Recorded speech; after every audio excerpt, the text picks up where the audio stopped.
Bonjour, life sparklers. It's Claire. Welcome on the Integral Life podcast, and thanks for listening. Here we explore stories, wisdom, and tools for transforming resistance into resilience, quitting stress, and living the life you choose. My guest today is a free spirit woman who used her life story as fuel to build the life and business she loves.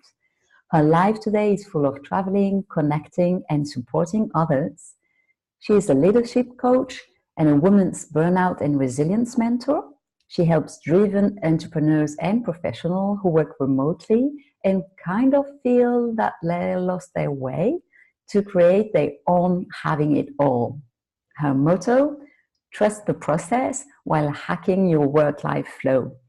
And yes, if you were listening to last week's podcast, you recognize Sylvia Jagla. She's coming back for the second episode. So, hello, Sylvia. Thrilled to have you coming back here today. Thank you so much for having me. It's a pleasure to talk with you again. So, and if you can't wait, you can jump on the website right away. It's sylviajagla.com to have more info. But in this episode, she will share wisdom and tools on what she's doing now. So today we'll talk about resilience, a bit about burnout, about finding your power, entrepreneurship. Well, let's dive in. So Sylvia, you present yourself as a resilience mentor. What does that mean? And I know it's not the only thing you're doing. You have more faces, but let's begin by by this resilience mentor. So after going through 2 burnouts in my life by myself, I just realized that we tend to find ourselves in anxiety, stress, and most of the time actually some chaos as well over and over again. And this is basically our outer world where we don't have control over it. So the only thing what we can control is our inner self. Yeah. This is the only thing what we can control. And this is why I started to focus on with different ways. I blend the Western and the Eastern world together and focus on your inner world, how you can set yourself up and control outside of yourself what you can, but mainly how you can deal with your attitude, with your energy, with your actions and way of thinking throughout the whole day in order to really increase and strengthen your resilience muscle. Because the resilience muscle is something like anything else. Like when you're running more often, so your muscles start to get stronger. The same with resilience. Yeah, it needs resistance. I mean, yeah, okay, I'm going to be a bit maybe mixed up with that because I always say I take people from resistance to resilience. But actually, to build resilience, we need resistance. If everything is just plain and we never build that muscle, I should say. Yes, absolutely. And I call it go with the flow. And when I say flow, I mean that it goes just like that. Yeah. And so it's up and down for guys who don't look at the video. She's doing a wave, so it's up and down and up and down again and up. Exactly. And I think naturally, yes, and naturally life provides exactly this flow where you just, have hopefully some silent and cozy and comfy places. And then where you can just go and have resistance in any way, maybe fear, maybe physical or mental limits, where you just want to evolve and expand in any different ways. And I do it on a regular basis, to be honest. So, for example, I just signed up for the Spartan race in Munich at the beginning of April.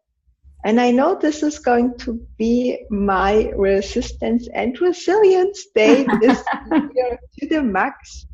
To go, it's for everybody who doesn't know it, it's just a run where you just have to overcome obstacles along the way.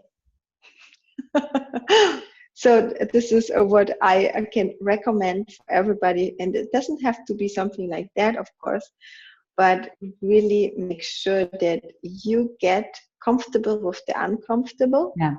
And you put certain things where you enjoy them actually. So you can get small things and get out of your comfort zone, feel it, and feel then when you go through it, you will see the growth and you will see that your flow is going to be next time different.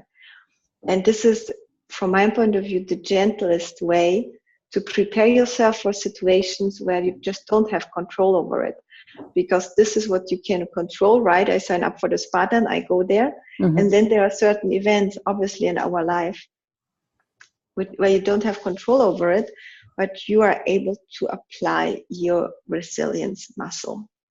Yeah, and it makes me think, guys, you want to, if you didn't, you want to go back to last week episode and listen to it, because you will understand what Sylvia just shared. There is a lot of that in the last episode, so it will be really interesting for you.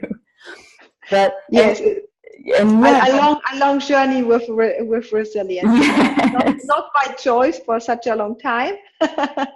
Yeah, and it makes me think about this whole play with the resilience and resistance, and maybe it's also, I mean, it's the way I see it.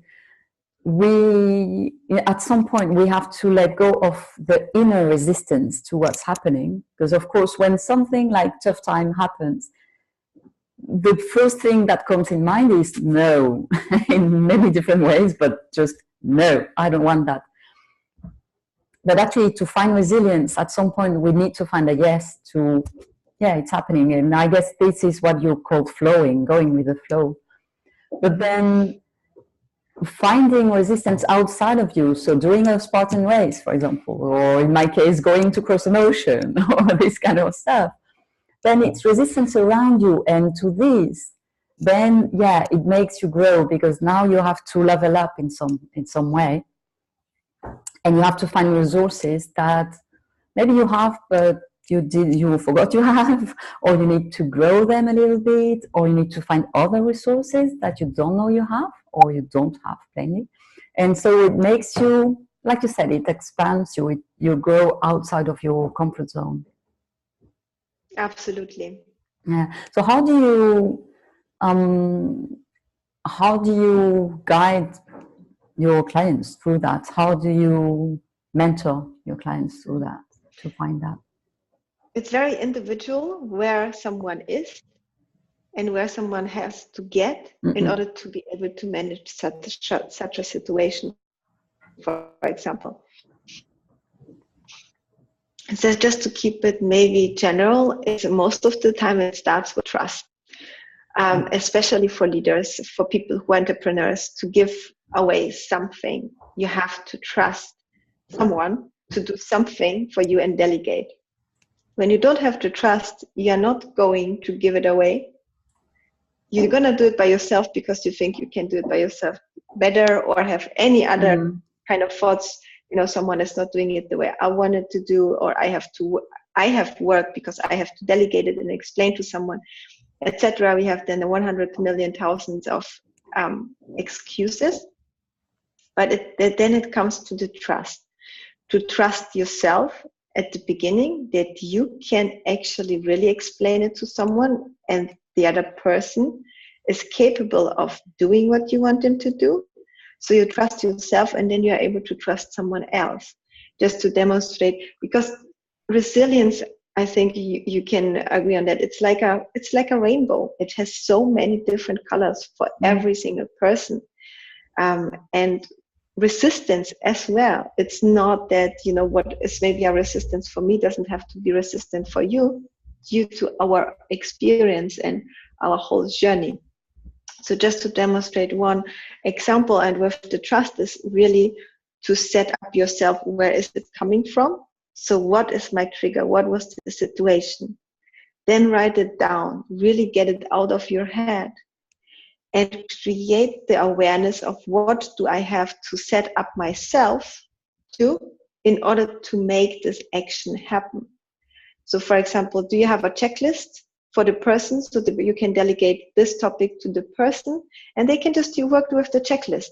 So you trust yourself that you've gave away all the necessary topics in order to manage this task, and the receiver has a checklist and can do it, and then you can move from there. And this is for some people, by the way, a very big thing, but it really depends on where you want to create resilience and what is your topic which triggers you. And for many of us, it's also, am I enough? And the worthiness, right? Yeah. Am I? So many people. Such a big, and it is, by the way, no matter how far you came and no matter how much you have, about being enough. This is the trigger for so many people who are having actually the biggest successes as well. They're just asking, is that enough? Yeah, that's crazy, right? But not so long ago, I came on Oprah Winfrey, who was sharing in a video I saw, and she said, you know what?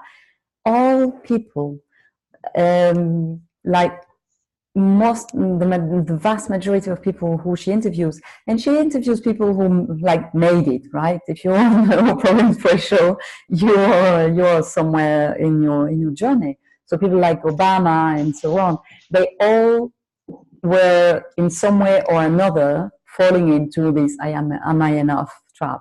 Like, was I good?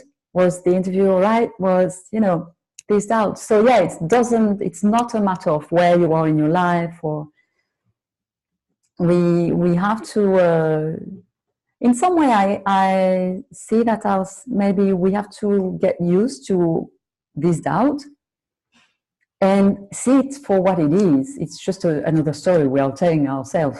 It's not the truth. Yes, and this comes along with the detachment of your thoughts. Yeah. And this was, by the way, one of my biggest breakthroughs in order to create my inner flow and my inner freedom, because I truly believe that location independence is not, or our online business doesn't, both of them don't equal freedom at all for me, from personally. So when I'm talking about having my freedom and living my free spirit, it truly means no matter where you are, you can live your life to the fullest. And no matter what kind of challenges you face, you are able to cope with them one or the other way. So maybe you have to change it or whatever, but you are in control of your mind. And to such an extent, it's of course not always easy. And I think this is our epidemic way of being overwhelmed, by the way, nowadays, because we have constant information, like constantly. When you get out of meetings, you get out of work, you get on either on the train or on the subway or on the car, you're listening to the radio or you have your phone in your hand. So, we are constantly bombarded with something.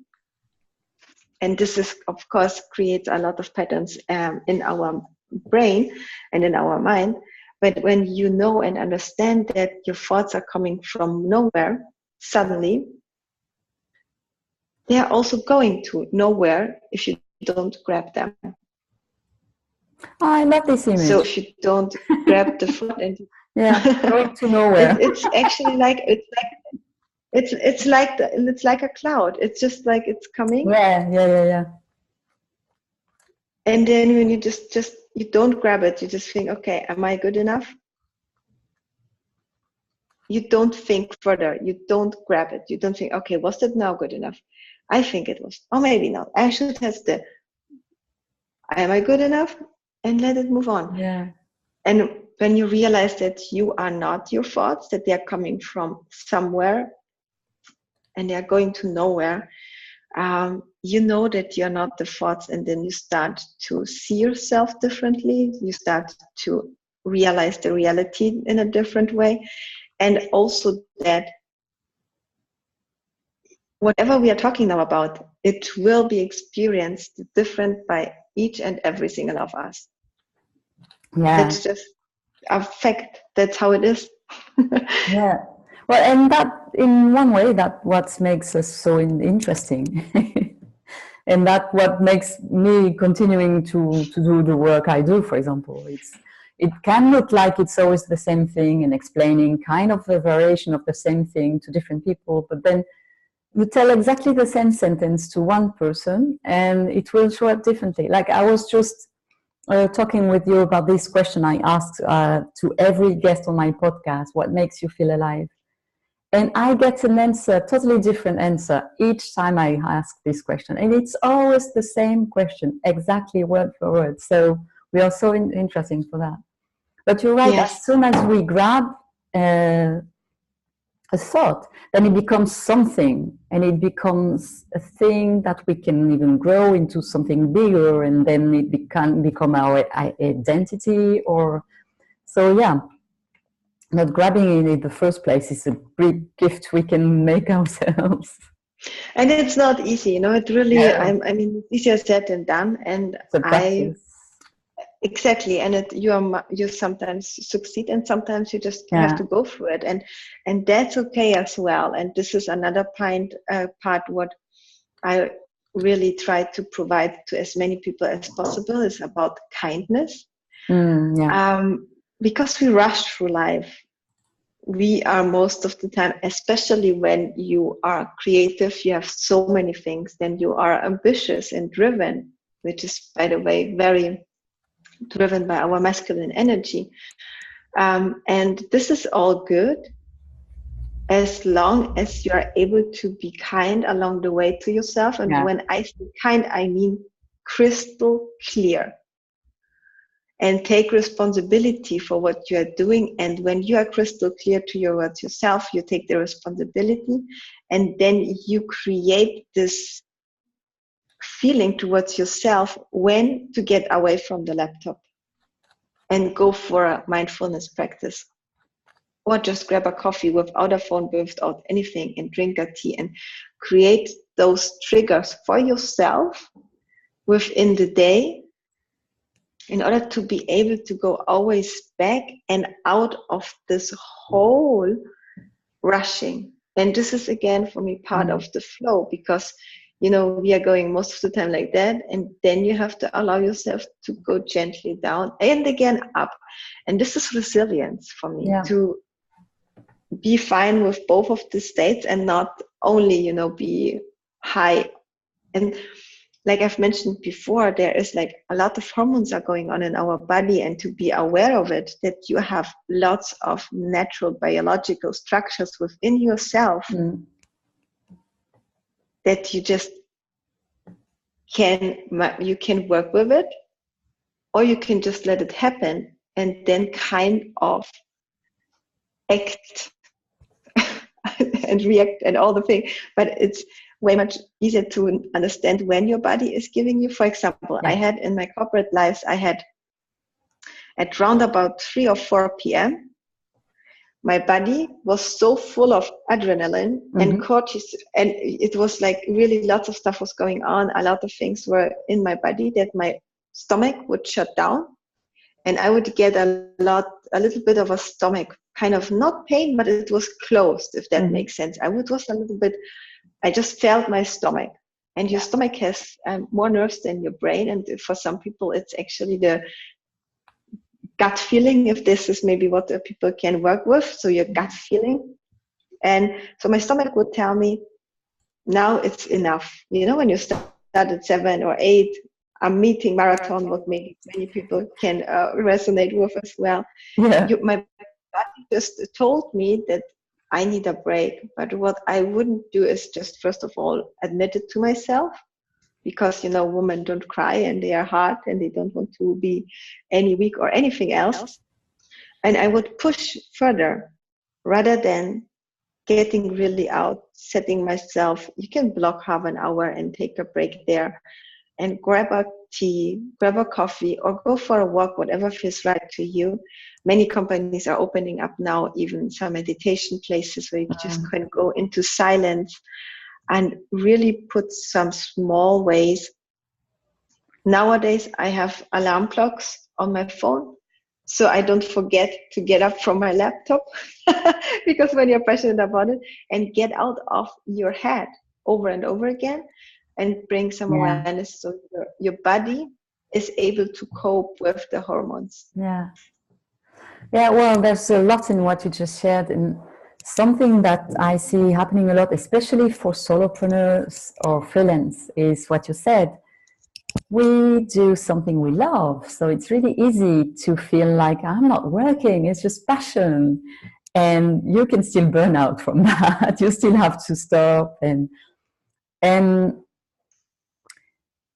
many times, and most of the time, when you need to stop, it's some moment where you think that you cannot stop because you have so much to do and you have this deadline. And so how do you find ways, or how do you help your clients find ways to feel that, okay, exactly because now you think you cannot stop, that is the moment to stop? Because if you don't do that, then the next step is the burnout. It's not like, maybe it's a relationship between overwhelm and burnout, when before going into burnout, there is this moment where you feel like you're losing everything because there is just too much. But it's exactly the moment where you feel also that I cannot stop, I have to go to do this. So how do you find the balance between those two? Because you cannot just disappear in a cave and do meditation for 3 weeks. Exactly. So what I've mentioned before, put alarm clocks on your phone. This is one thing where you just remind yourself, especially when you are passionate about what you're doing. And I totally understand. And you know what I recommend everybody at the beginning, to take a step back, especially when you love what you're doing and when you're an entrepreneur, and make sure that you know the big picture. Yeah. Write down, what is your why? Come back to your values, because when we tend to get overwhelmed, and burnout is a little bit, tends to get overused because they are different. So when we are overwhelmed and tend to get into the burnout, and I got diagnosed with burnout, and this is something, again, something physically and mentally, something what you can feel. But when you get really to the state, take a step back, get out, and write down what is your big why and what is your vision, why you are doing it. And then pick exactly one thing what will bring you to this point where you dream about to get to. And this one point is most of the time still a big thing. Yeah. So it's not that it's like only one task. But then you will realize that you have to go there, and along the way and this is, I just hired, by the way, the first team member a few days ago. Along the way, ask for help. Yeah. I mean, this is what many people don't do so often. I think I get asked from someone like about the podcast, anything, almost every single day. So I have now scheduled when I reply to people and give some resources and some feedback for free on a regular basis, where I just support them. So ask for help. This is so important. Get a mentor and really go with them. And this is what I do with my business and leadership. Mentoring and consulting depends on what you're doing. It's you get help to really sort it out. So this would be the second thing. And last but not least, really schedule, and this is magic. Schedule your day after the evening before. What are the 3 main tasks, what you want to do? And I have here, look, this is my tasks thingy. It will be filled the evening before. I have it always with me. And I keep it, and you can have the 3 main tasks, and then you can still have some things below it, but your mind is triggered in such a way that you get lost, overwhelmed, and stressed when you see many, many things. And along the way, seriously, and this is what I cannot stress enough, be kind to yourself. Yeah. I'm really passionate about kindness towards ourselves and others. So still adjust, like today, our meeting is now 1 hour longer than actually expected. So I have to adjust my day a little bit in order to get my stuff done. And that's okay. I will actually probably skip one of the things what I was planning to do today and will schedule it for tomorrow. So allow yourself to be flexible along the way. Nothing is set in stone, but create the structures. So just to sum it up, first thing, create your big why and the vision. So you make sure where you want to go, pick the one thing you want to focus on right now. And because when you do everything, you do nothing. And the third thing is what I can highly recommend is really schedule your next day the evening before. And then you can move on to the week and months. And I have actually planned my whole year here in months. So I know when to focus on what. And this is a moving target, by the way. It's not, nothing is set in stone. But I know when I want to do certain things and have an overview. And I feel that I really create my flow. Yeah, this is a huge one. I'm totally a fan of that. Actually, mine for the year, I do it with Post-it so I can take them and stick them in other words because they are moving all the time. Like at least I need this kind of flexibility, but at least it gives me. It's like if I was taking something that will run into my mind and I put it there, so I don't have to keep it there all the time and mental clutter. And you have the overview, you just have the feeling that you know what is coming. So just having the overview is already like taking power over it. So it's not that maybe, and you're like, no, it's like, okay, it's more or less going to be like that. This is what I want to do. Let's see what happens. But it gives you a direction. Exactly. And you have an overview and your mind is not dealing with the unknown because the unknown is just by nature very challenging for many people. Yeah. And sometimes, like the little trick, one thing you mentioned, knowing the day before, planning the next day.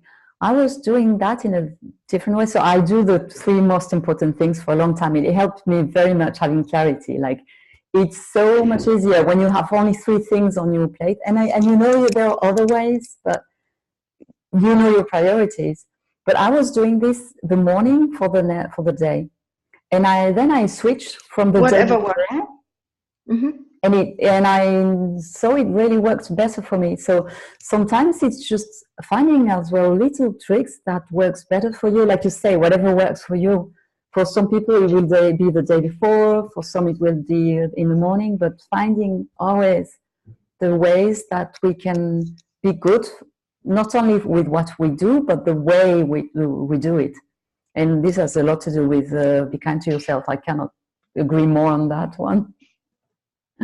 Yeah, because there are, I think, 1 million routines out there. I'm not even sure if that's enough. And when we tend to do is just really then create our routine and then get stressed throughout the routine. Yeah. And like, what's the point? Really, what's the point? And this comes back maybe to the basic and to the core of this whole work. Do you really want to be healthy and feel contentment and enjoy the process, or do you really prefer to create the stress? And this is just a conscious decision, and both are fine, right? Because some people love it to be busyness and all the stuff. And that's really no judgment in one or the other direction. But when you choose to live and you want to strengthen your resilience muscle, I'm so sorry. And once you make up your mind, you can then start with the processes and start to really check it out and check out what works for you and the flexibility along the way. Because we are all different. So one routine will not work for another one. And I truly believe that your body has the power and your mind is even more powerful. But when you are able to work with both of them and feel your spirit, you're gonna be able to enjoy the process, even though it's sometimes uncomfortable, and even the uncomfortable will be then part of you. Especially as an entrepreneur, it gets uncomfortable. I mean, that's for sure. This is so sure, like nothing else can be probably more. It will be uncomfortable. It is challenging, yeah. And in one or another way, in one or another time, it somehow you have to be able to cope with it or do something else. I mean, there are just the two options: go for it or just don't do it. Mm.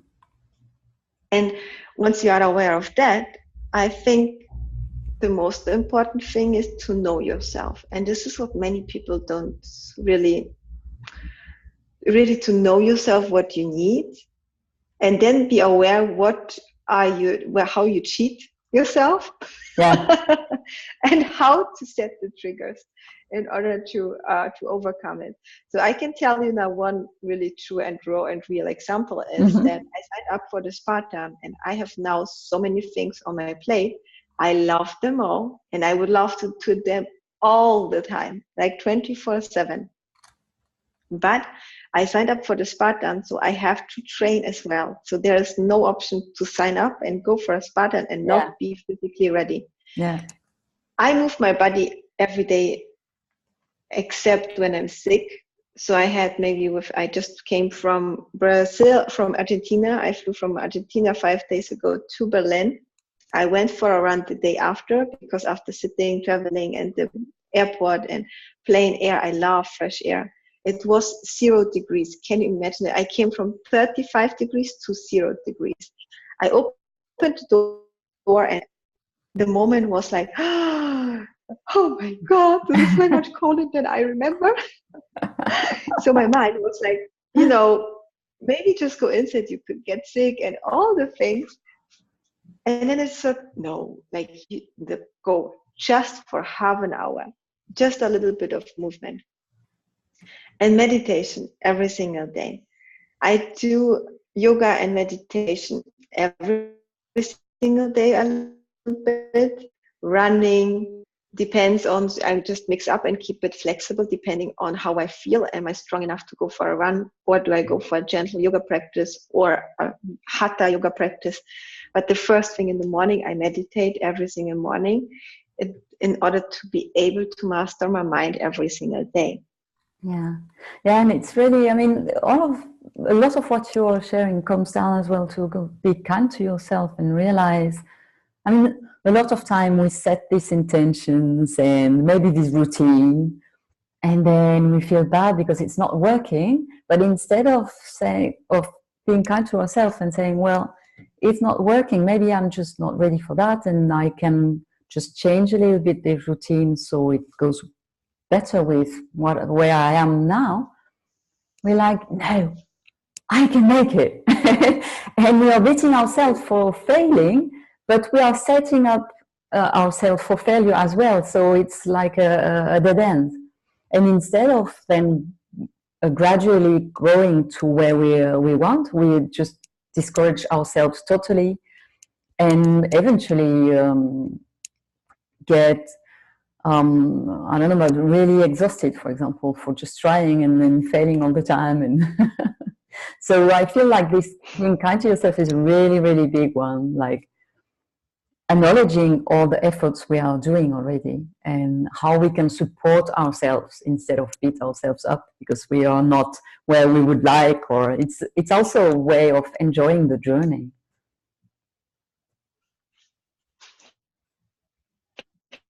Absolutely. And another big thing for many is the fear of failing. Really, especially in Europe, it's like not even an option. And I just mentioned in the podcast before, and even in my own life, like really going into a situation and opening up the conversation and the culture about nobody is perfect. Yeah. And there has never ever been even one project I was leading or I was part of when something happened what was actually just, someone screwed up. And including myself. I mean, we are human beings.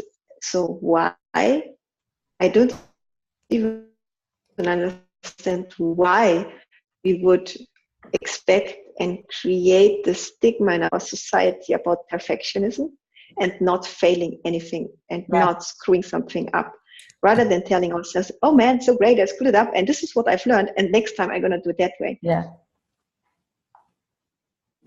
Just, and I highly recommend you to, and everyone, and I do it by myself, at the end of the week, what did I screw up?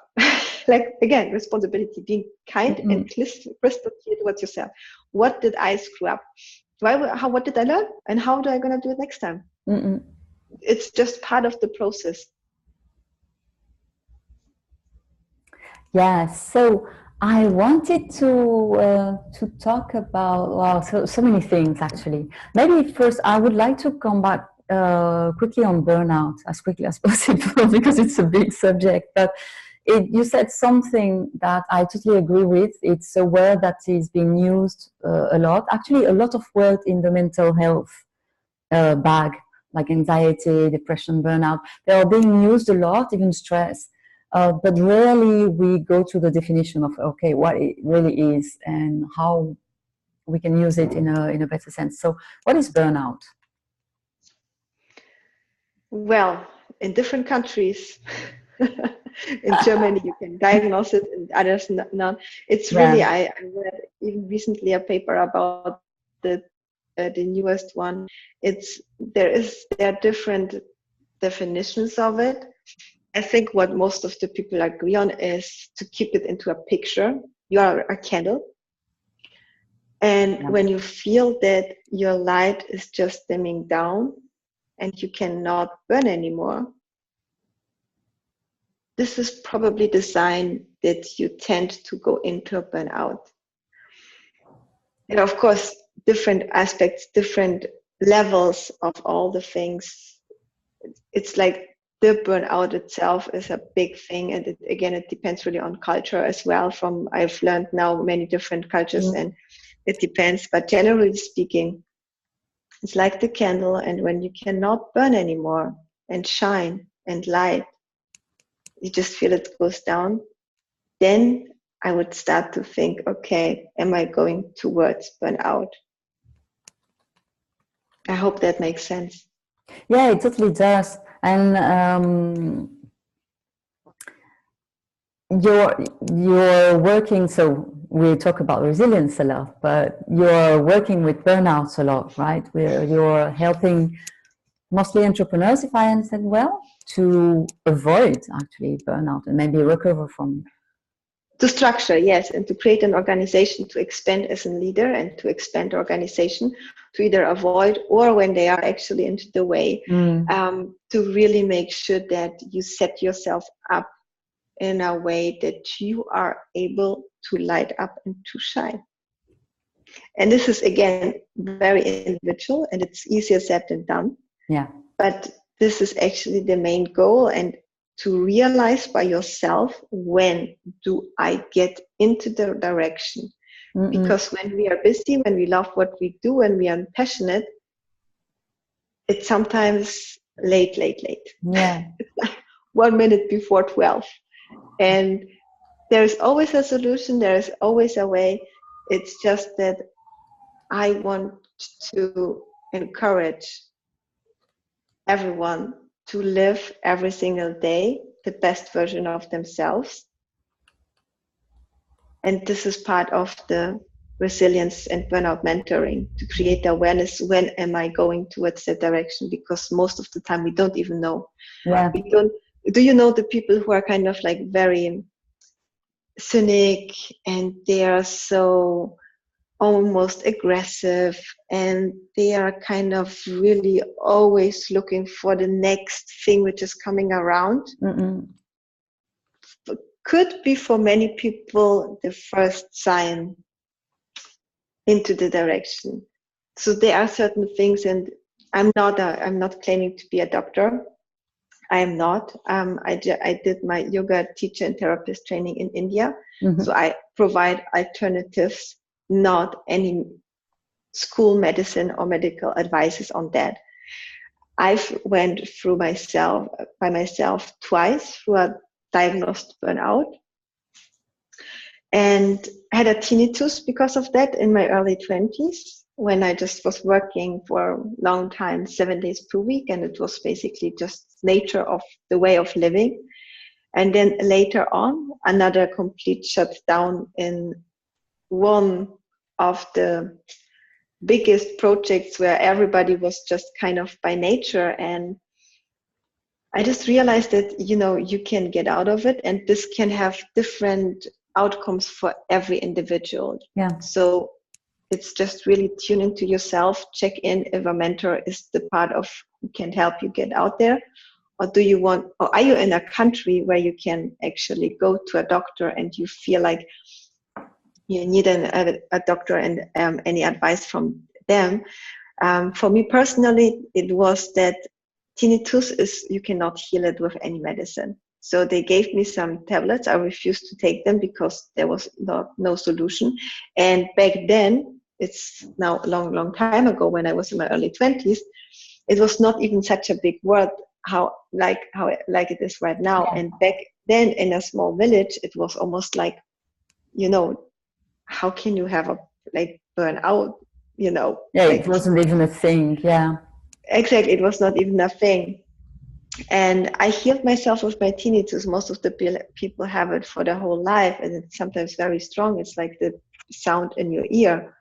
And I was able to hear myself with lots of yoga and meditation, tune into my body, and reduce lots of, create the hormones what my body needs, reduce some hormone productions in order to allow my body to be able to cope with all the things. And my lifestyle changed quite a lot as well.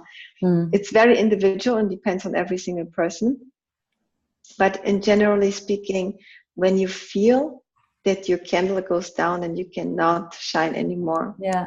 I would check in with myself. Yeah.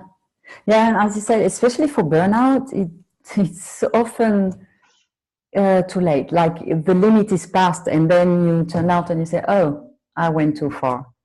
And sadly, that's when most people get diagnosed, and when they're already in. So as you say, if you can see the signs before and realize you don't have to go there, then yeah, it's better for everyone actually. Okay, we're going to the end of there's something I would really want to talk with you about, and it's nearly the end of the podcast, so I really want to plug it in. Go ahead. Because you work with men and women. But next week, if you listen to this podcast the day it's released, it's next week. You're part of a great event that's taking place in Berlin. It's Women's Talks Live, Freedom to Follow your dreams, and it's an event in the evening. And what is it about? Tell us. We will talk about all the personal journeys we went through. We are there with Evelyn Chudak. She is the amazing soul from Modern Hippie. She is also all about the topics we were talking about here today.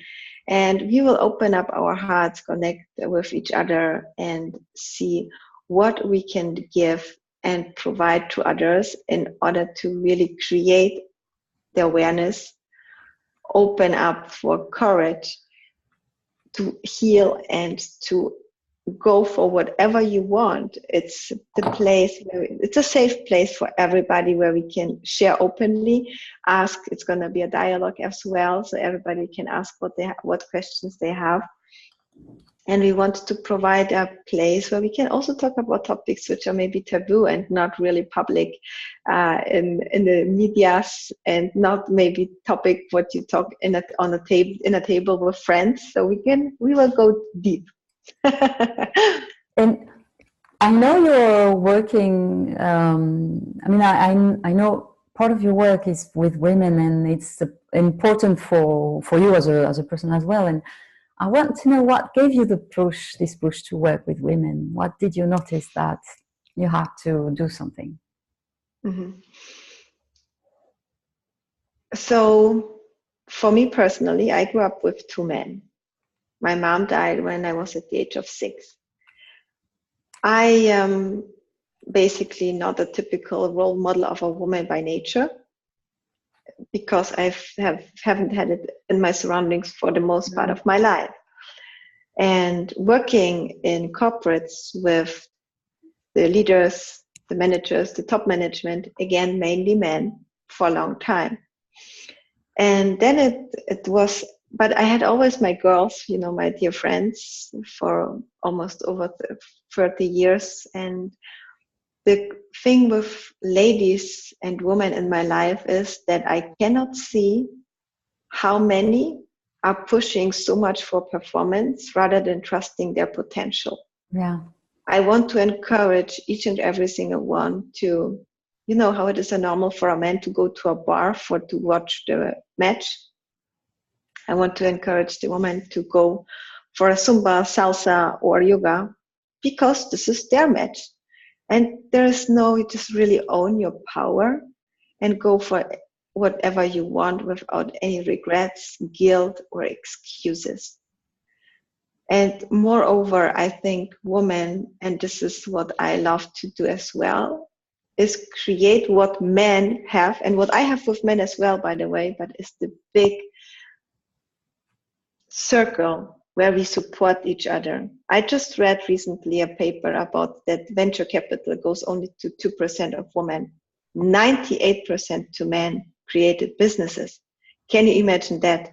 And reality is, we all want to create what, when you're ambitious, you want to go for it. And once we got somewhere, we tend then to do it by ourselves because it was so hard to get there, rather to open up the circle and go and rise together. And this is one of the things what I truly love and gonna do more and more. So I've been doing it in the past, and I want to open up a space where we women and men as well, but I support women in particular in certain ways. I connect them, etc., because this is what men do naturally, all the time. And that's all. That's really the main, my personal dream, that we will be able to do that there is no competition, there is cooperation and complementing. Wow, that's beautiful. That's actually a very nice way to end the podcast on this on this wish and on this beautiful note. Is there anything that you want to add to this podcast before we end? Thank you so much for asking. The final thing what I would just like to share is to go with the flow and trust the process. It's always every single day worth living. Wow. Well, thank you very much. I really enjoyed this conversation. I hope your listeners too, and I'm sure you got so much out of it.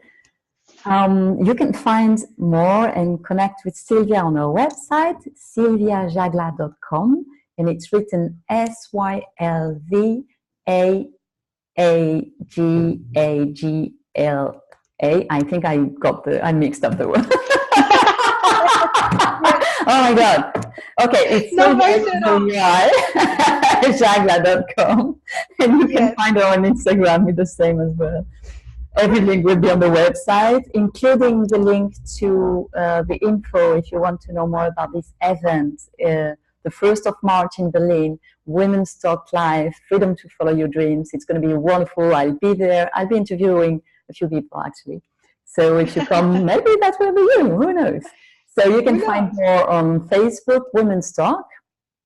As usual, I will put all the links on the Facebook, on my page, in the show notes. And that's the end of this episode. My God, it's getting really messy. This episode is getting pretty messy. So I'm just going to say thank you so much for having me. Thank you so much for listening and for the time. It's been such a pleasure. And never forget, you're not alone. We all have any kind of struggles every single day, each of us. We are not alone. We are all together on this journey. Thank you so much for having me. Well, and thank you for being there. Really, it was really interesting. I really appreciate this conversation. And I'm sure, guys, you appreciate it too. So thank you for everyone for listening. And if you like what you hear, check the website integralialife.com for the show notes and the links. Leave a comment. I love reading your feedback. Subscribe to the podcast, rate it on iTunes, and you will help more people get access to this information. Till next time, and until then, keep sparking life and going from alive-ish to alive. Bye bye, à bientôt.